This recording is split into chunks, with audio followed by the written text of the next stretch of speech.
दुनिया में सबसे ज़्यादा फॉलोअर्स हैं क्रिश्चियनिटी के ईसाई धर्म को पूरी दुनिया में करीब 220 करोड़ लोग फॉलो करते हैं। यानी कि दुनिया के हर 4 में से एक आदमी ईसाई है। भारत में भी ईसाई धर्म को मानने वाले करीब 3 करोड़ लोग हैं, जो यहाँ की कुल पॉपुलेशन का 2.3% है। हमारे देश में कई लोग ऐसा मानते हैं कि ईसाई धर्म को अंग्रेज अपने साथ लेकर आए थे, लेकिन सच्चाई ये नहीं है कि असल में तो भारत में ईसाई धर्म को ईसा मसीह के ही एक स्टूडेंट लेकर आए थे।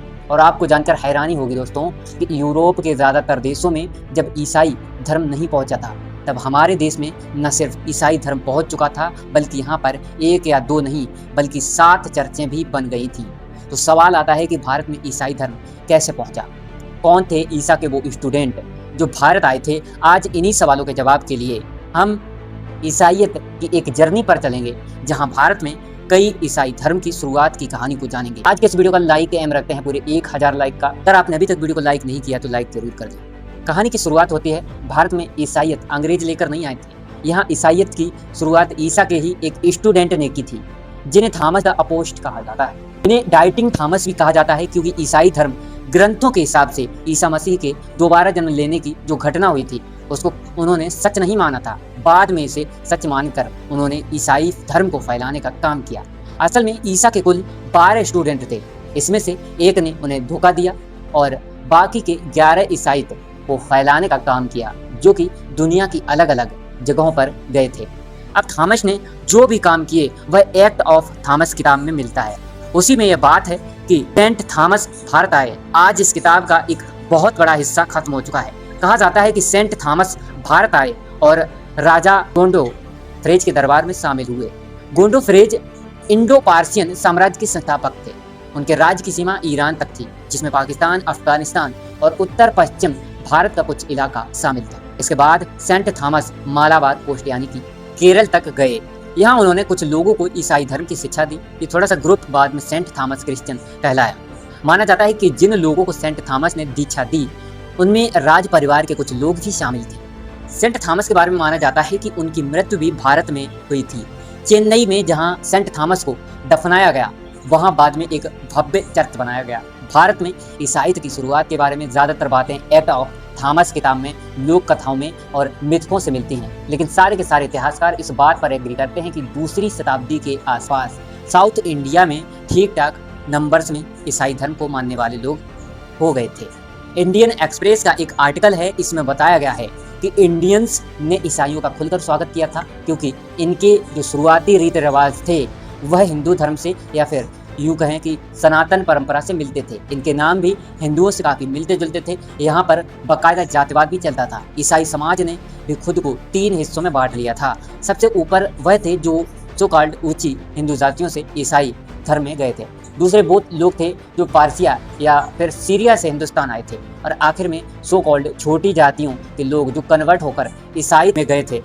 इसके बावजूद एक बात जो अच्छी थी वह यह थी कि धर्मों के बीच में कोई कॉम्प्लेक्स नहीं था, एक सामंजस्य बना हुआ था। लेकिन सिचुएशन बदलती है 15वीं सदी से, जब देश में पुर्तगालियों का आना शुरू हुआ। इस टाइम तक यूरोप में ईसाई धर्म डोमिनेटिंग हो गया था और यूरोप के देश दुनिया को खोजने निकले थे।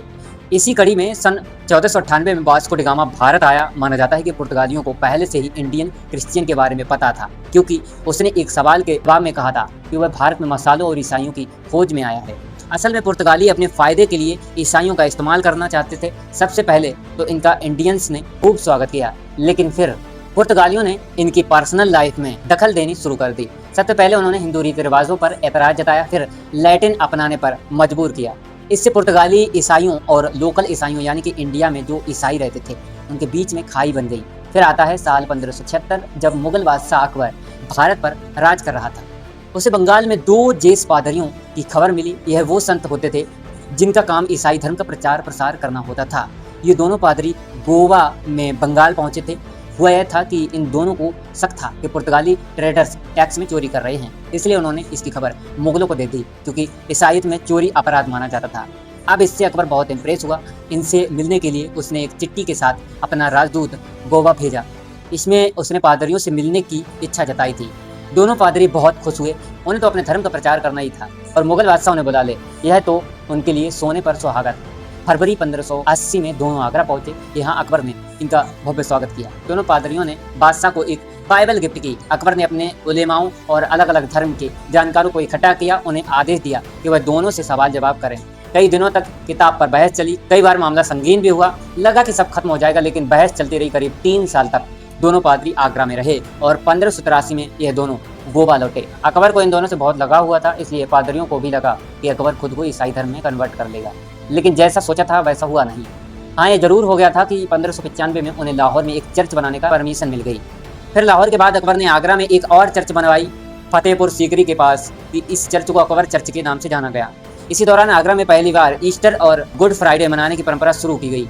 इसमें बादशाह अकबर खुद शामिल हुआ करते थे। साल 1605 में फिर अकबर की मौत हो गई। फिर जहांगीर ने भी अकबर के ट्रेडिशनल किया। जहांगीर ने अपने भतीजे को ईसाई धर्म में दीक्षित भी किया। कुछ इतिहासकार मानते हैं कि यह सब जहांगीर ने पुर्तगाली महिला से शादी करने के लिए किया।